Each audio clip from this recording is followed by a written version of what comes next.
One of the kind of comments I got several times prior to and even during this run was, "Oh my gosh, I can't believe you're playing Mortal Kombat lore."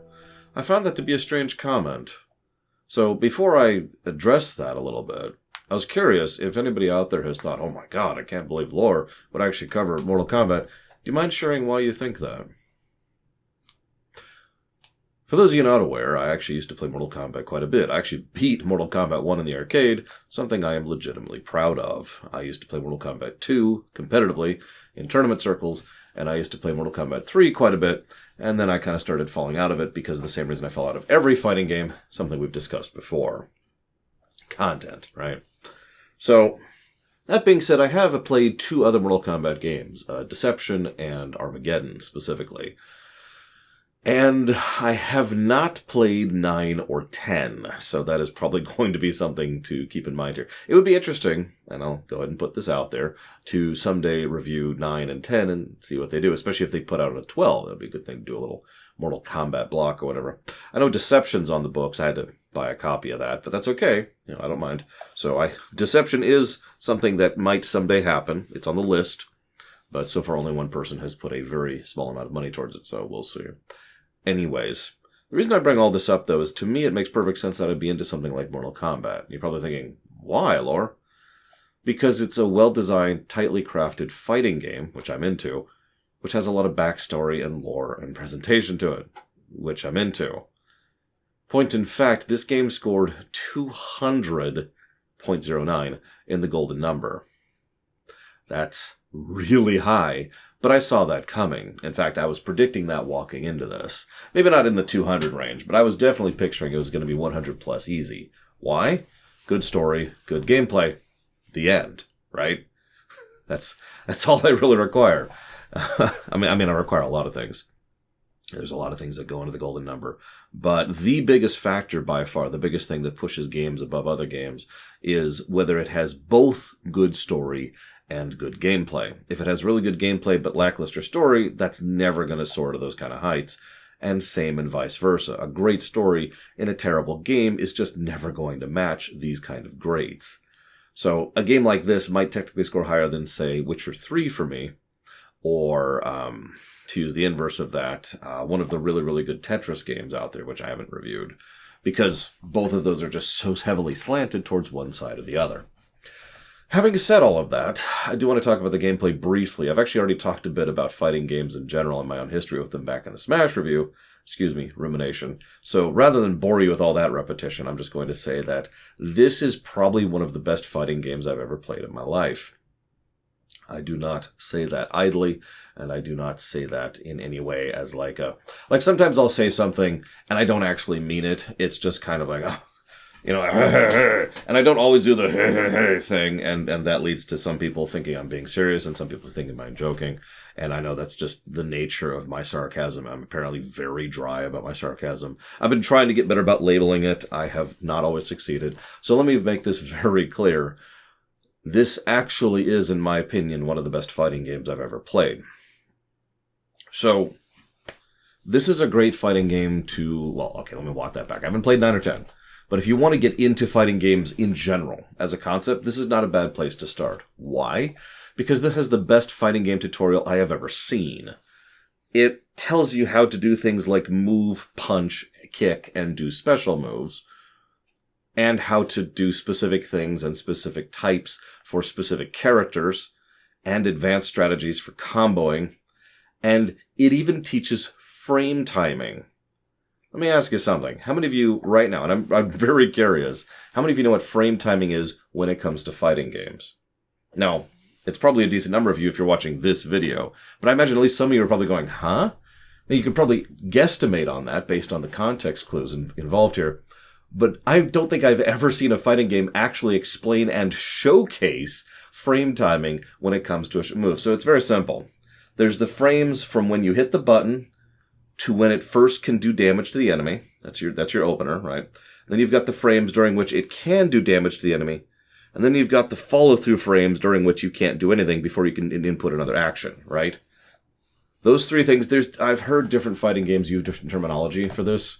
So, whatever. But I've actually talked about this very concept several times before. The delay and animation canceling is something that's important for games that are very, very high-paced. A lot of the spectacle fighters we've covered actually have this exact same concept, even though they're more into the beat-em-up category. It's the same thing. How long is it before your attack hits from after you hit the button? Because those big wind-up hits are very easy to interrupt and block, right?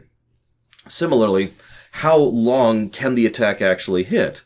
In other words, how well do you have to time it? And finally, how long is it after the attack has landed or failed to land before you can actually take another action? How long are you animation locked, in other words?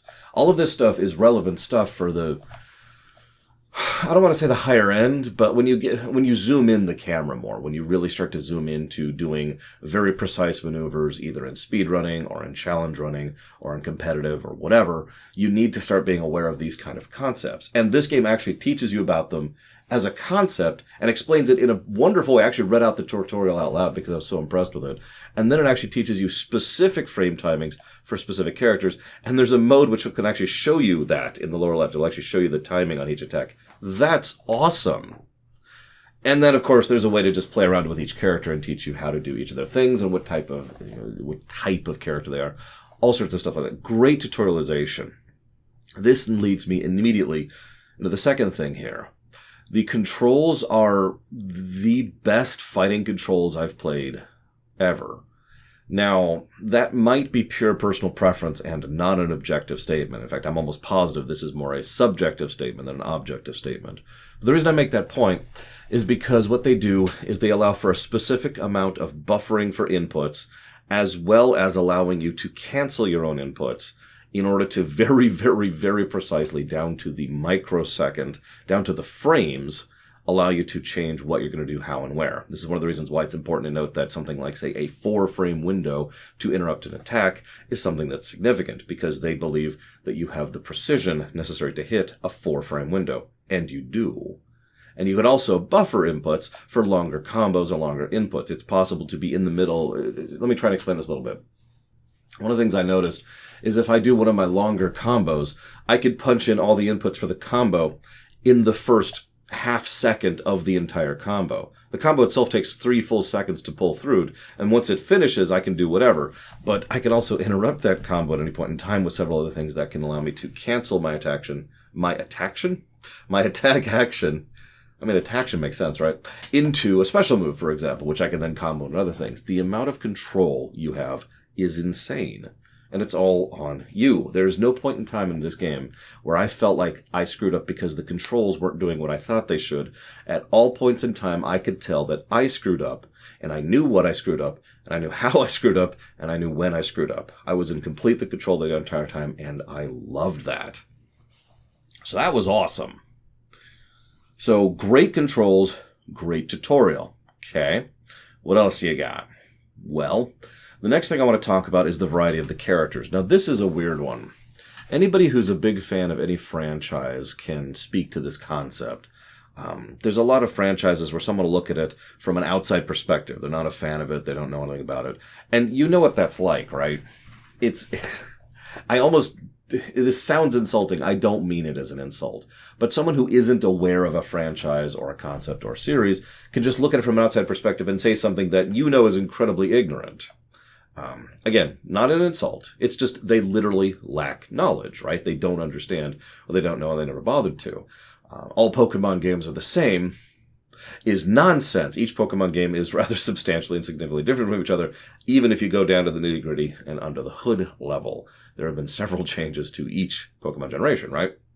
FIFA arguably could be considered in the same category, at least for some of its career. I know that's kind of been drifting off the last few years, but there was a period of time in which you could look at each FIFA and say, oh, each FIFA game is the same, and that is similarly nonsense. Every race is the same, every Star Trek is the same, every Star Wars is the same, every card game is the same. You get the idea, right? The reason I bring this up is because I imagine an outside observer who sits down to play Mortal Kombat 11, or someone who is new to fighter games, might think that each fighter is basically the same. Oh, sure, they look different, and their attacks look different, but they tend to play pretty much identically to each other, right? Again, no. That's because each fighter, and the reason I brought this whole concept up is the variances between each thing depend on a knowledge and understanding of the work in question, or the concept in question. Anybody familiar with fighter games will play these characters and know that they are very different from each other, with very few similarities between them other than the basic control scheme, and even that just gets you on the baseboard, right? Instead, the amount of frame timing before, during, and after is very different for each attack from each character, as well as their reach, and their range, and their speed, and just everything about it. Everything about how they specifically play is different. And that's before you get into the obvious stuff like specials, which have their own things to them. Now, I bring that up, though, because that means that you can, reasonably speaking, pick up a character that you want to, even if you're new to a fighting game, and just kind of have an idea of how to play them, because they all play roughly the same until you get into the nitty-gritty, until you have to start pushing yourself, either doing very hard difficulty, or speed runs, or challenge runs, or competitive, right? Until you get to the higher end, you can, reasonably speaking, pick up anyone. And this is a great feature. You can just pull up a thing, hit pause, go to the moves list, and tag moves, so that there's a little legend right there telling you what your moves are in case you forget, or in case you don't know. How many of you, those of you who are actually in their 30s at this point, remember, I guess that would actually be 40s at this point, wouldn't it? Remember back in the arcades, and you'd go into the arcades and you'd sit down at a fighting game, and you'd pull out a little, like an index card or a scrap of paper, and it would have the special moves for your preferred character written down on it. And you'd smack that down on there in order to remind you of all of them. Because I used to do that. My mother used to approve of how organized I was about that, because I actually played Street Fighter 2 Turbo, specifically, a whole lot more competitively, but I also played Mortal Kombat 2 competitively, Reptile, before you ask. And so I wanted to make sure that I knew how to specifically play that character, because I wasn't always playing to win. And that's the other thing. Sometimes you play to have fun, sometimes you play, like, there's a lot of times where there's a character that you just enjoy, even if you kind of suck at them, right? Going back to Mortal Kombat 2, one of my characters that I enjoyed playing as, even though I sucked at them, was Kung Lao. By contrast, I would wreck face with Reptile. And another good example of that is going over to Street Fighter. You know, I loved playing as Balrog. He was just so much fun. But anybody who's played Balrog competitively knows that that's not a great setup. So if I wanted to win, I'd play as Bison. Or the Dictator, if you prefer. You get the idea. So I love the fact that that's a built-in feature, that you can just have those those move sets there. That's awesome. And there's all kinds of little convenience features like that, quality of life features. It's a good time to pause praising this game in order to mention just how ridiculous the microtransactions and the launch of this game were. The crypt, I was nice about the crypt and didn't give it a negative, which is the nicest thing I can say about it. I absolutely dinged the microtransactions for being pretty bad, pretty Warner Brothers, if we're just being honest about it. And the launch of the game was not exactly phenomenal. It has been patched. It has been patched into much more acceptable status. I mean, this game came out like 3 years ago at this point. Or 5 years ago? It's been a minute. The point being that that sucks. Don't do that. We actually, similar to Smash, we ended up not spending any money on the DLCs, other, of course, than the actual expansion, which we did buy and play on camera. I'm going to keep talking about the characters for just a moment, if that's okay. One of the things I like about this is you can tell a really good fighting game when you have multiple mains. I actually did mention that back in Smash Ultimate. I ended up with something like 7 different characters that I loved playing as, and I was actually good at all of them too. So that was awesome. Similar kind of situation here. Johnny Cage and Scorpion and Sub-Zero and Noob Saibot. Like, you just kind of go down the list, right? And what's funny is even very, very, very few of the characters were not fun to play as, even the ones I didn't care for. Sindel was ridiculous, by the way. One of the things I found most amusing is Shao Kahn, who is probably one of the weaker characters in the entire list because of how ridiculously easy he is to counter and block and interrupt and all those fun things. But he was very fun to play as. He's just a raw-bodied berserker barbarian, and I love it. He has 3 separate closers that he has easy access to, never mind comboing, and he can just get right up in someone's face and bash their brains in seconds, and I love the way they do it. And all of that's fun and awesome. But what I really like is okay, hang on, rewind a second. Most of the characters are just kind of fun in their own particular ways or in their unique ways. I will say Citrion is a little bit ridiculous. Like, there's not a lot of zoning in Mortal Kombat, not like a lot of other fighting games, but Citrion is a full tilt zoner, holy crap. And we also have a little bit of comboing. A lot of the characters can just so wonderfully, effortlessly, fluidly combo into each other and into their own moves that it's a little bit silly. Noob Saibot is a perfect example of that, for example. A perfect example of that, for example. Did you know I talk for a living? I mean, I analyze for a living. The talking is kind of the presentation factor. What do you think? Rate my presentation. Is it 1 thumb down or like 3? It's okay, I can take it. You're probably wondering about the violence. The violence and gore of this game almost never bothered me. There's a couple of times where it did, and I would just be like, gross. And then for the rest of the time, it was the exact kind of violence that doesn't bother me at all. Cartoony violence. Doom, to put it simply. When I'm playing Doom 4 or Doom 5, well, Doom 4 is a better example. When I'm playing Doom 4, the violence doesn't really bother me because it's ridiculous. It is cartoony and over the top. That's not what I call gore. In fact, I would actually argue strongly that that doesn't even qualify as gore. That qualifies as giblets. Different thing. Gore is messed up. Gore is the thing, you know? Gore is something that makes you go, whoa, whoa. This is something that makes you laugh at it when you're doing it. I will admit some of the fatalities were clearly better designed than others. Citrion turning gigantic and ion beaming someone into exploding is a lot more interesting than Devora ripping someone's skin off, for example. Personal favorite fatality, and in fact I would love to hear yours if you happen to have one. My personal favorite would be Johnny Cage doing the little puppet show and telling terrible dad jokes. I also rather liked almost all the friendships in this one. Some of them were kind of basic, but a lot of the friendships were actually good and clear thought and effort put into making them amusing, so props on that front. I suppose I could talk more about the gameplay, but really the thing I want to drift into is the story, so I suppose this is a good time as any to throw up our spoiler warning. So, spoilers in 3. So this is a direct sequel to Mortal Kombat 10. I know, shocking. After the events of Mortal Kombat 9, which effectively retconned all the previous Mortal Kombats, kind of, it's more complicated than that, and that led into the whole Shinnok thing, and Shinnok is dead, we start this game immediately with Raiden just kind of being like, hi Shinnok, I can do worse than death to you. Chunk! So that's cool. I love the fact that Shinnok's head can't talk, which makes sense, because it's just a head, no lungs, no voice box. He can move his mouth around and look, and he's still, aware and conscious because he's immortal, but, But anyways, lol, as they say. But what I find most amusing about this is even if you've never played Mortal Kombat 9 and 10, you get a lot of the gist very quickly of who is what and where, and their relations to each other. They also, almost unfortunately, have a strong tendency to reference previous events, like, mentioning who killed Shinnok, or who killed whom, and when, and where, because of the whole time clunking thing, because it's apparently Sonic Generations Mortal Kombat Edition.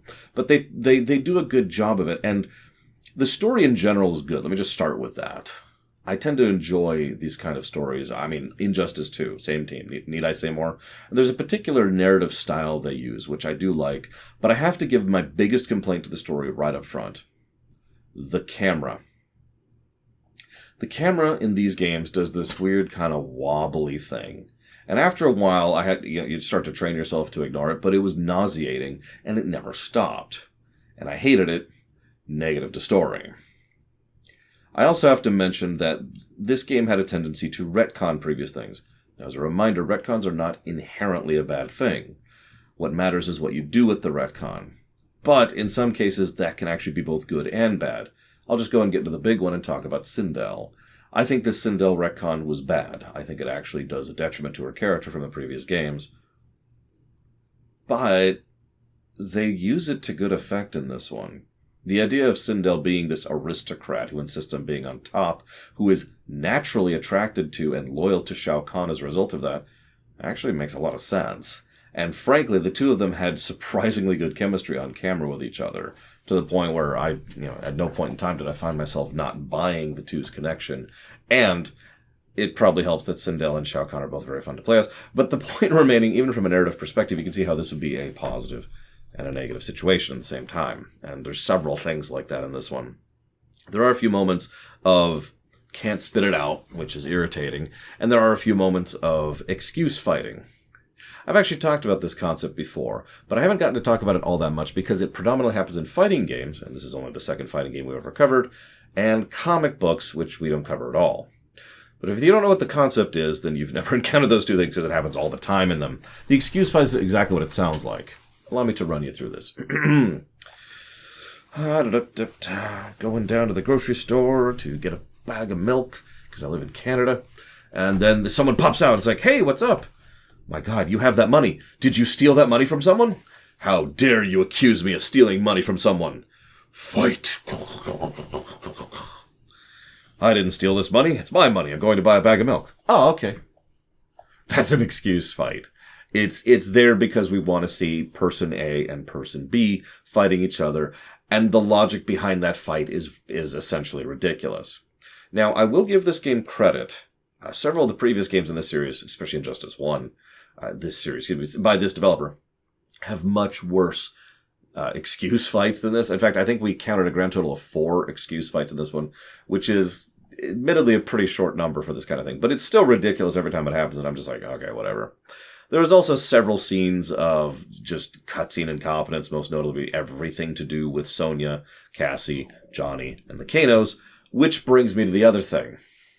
The voice acting in this game is top-notch. They brought in some great character actors who brought their A games, except for the woman who voices Sonya. I wouldn't harp on this as much as I'm about to, except for the fact that it's so stark. Imagine you've got a spread of like 5 different dishes, a little, just like an appetizer thing, a little bit of this, a little bit of this, and this is great, and this is great, and this is great, and this is rotten. Just actually rotten. And then this is great, and then this is great, and that's her voice acting. It's so bad, it actually made an already bad plot point worse, which I'll talk about in a moment.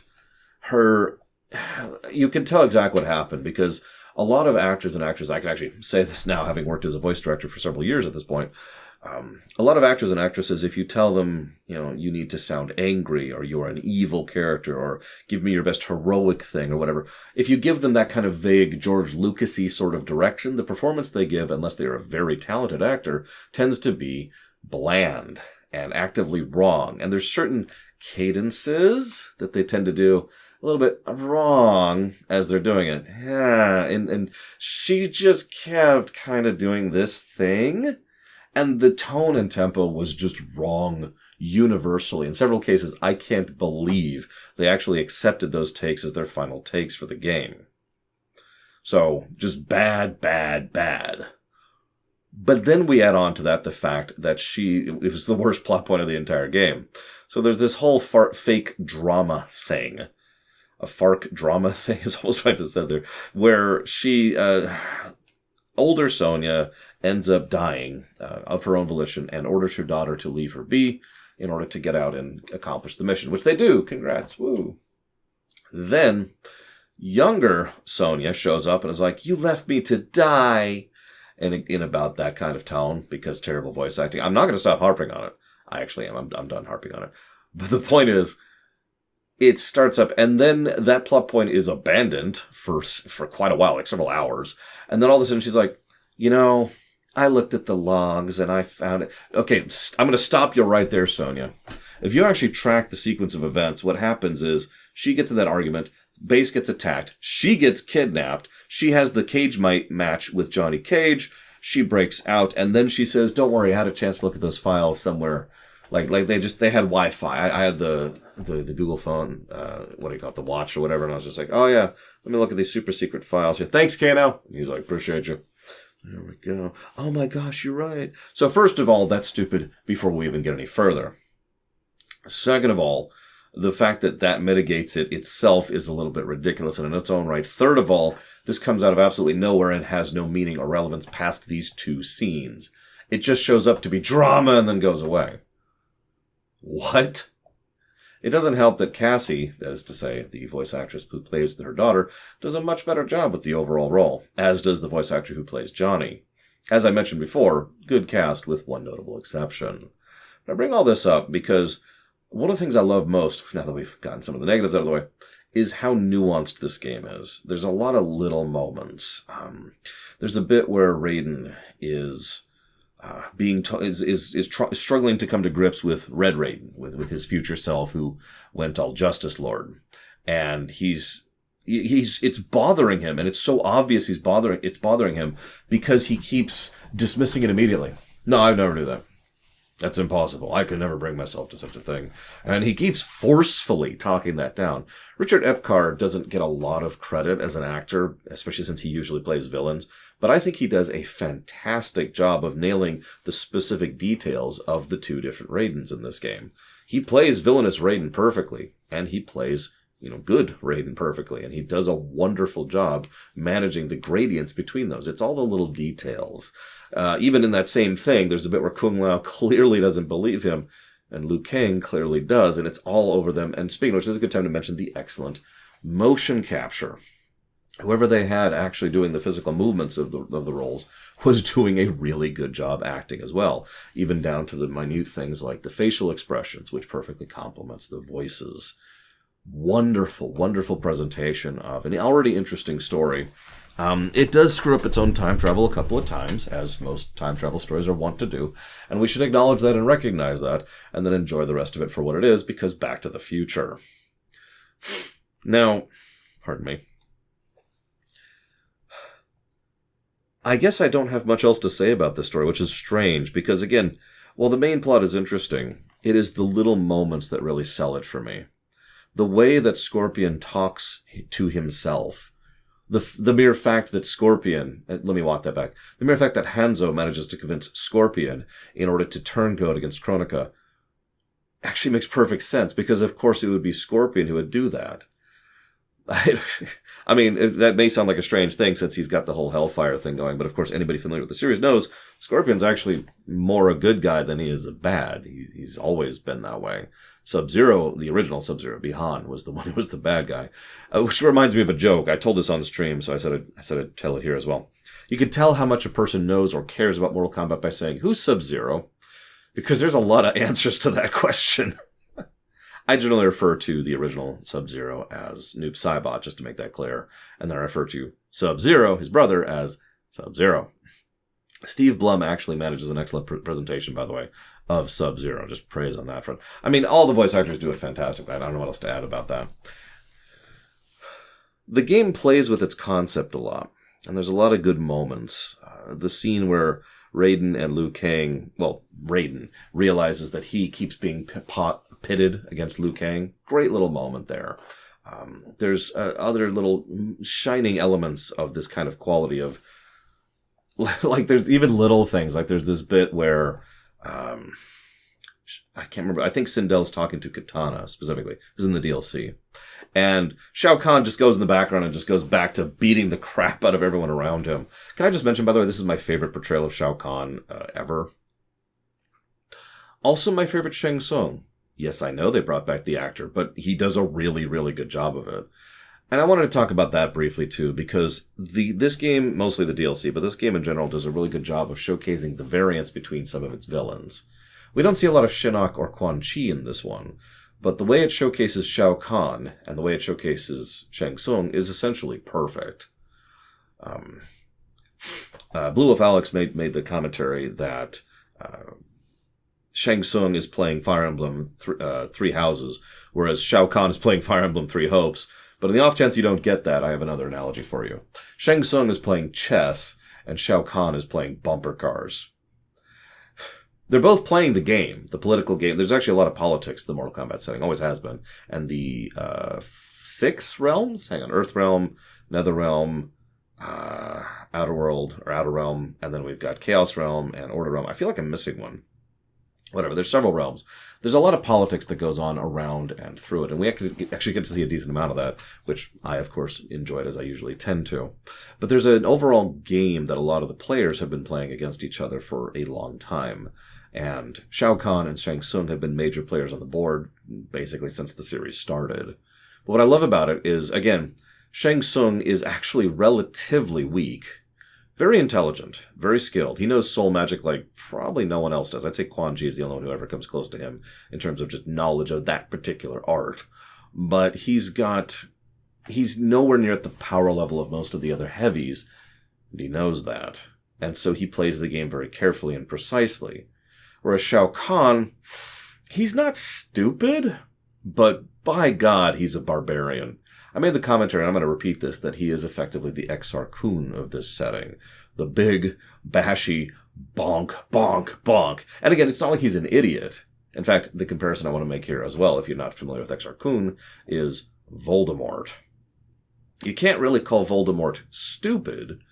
It's more like he just is very precise in what he's smart about, or what he bothers to be smart about. Voldemort knows magic like almost no one else in that setting. Actually invents his own spells and his own magic, and is just top tier in that one field. And Shao Kahn is in a similar fashion. He knows what he's doing and how to do it. He is actually a great populist leader, knows how to rally the people, and knows how to reward and take care of. But other than that, he just likes to bash and crush and conquer. It's kind of fun for him.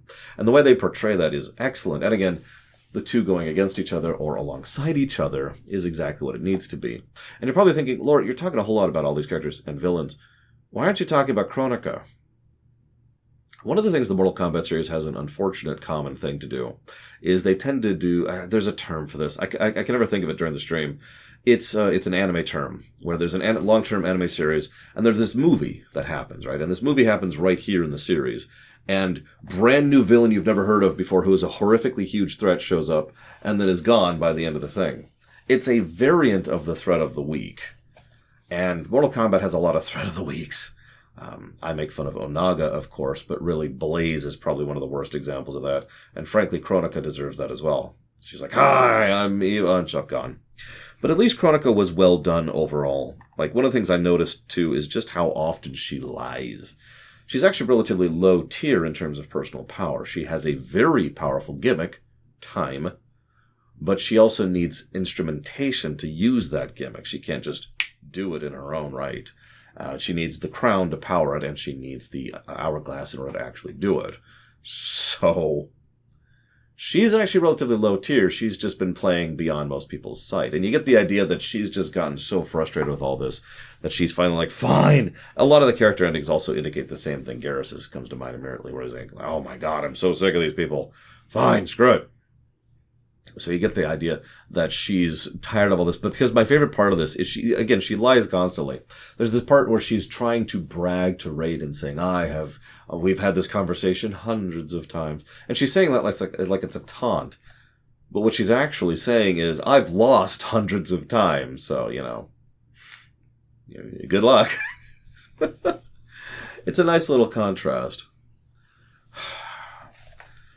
I guess that's actually about all I've got. This was a very enjoyable experience, far more so than I thought it would be. Don't mistake me, I was expecting to like this game. I just didn't think I'd like it that much. This, by technical definition, is my favorite fighting game right now.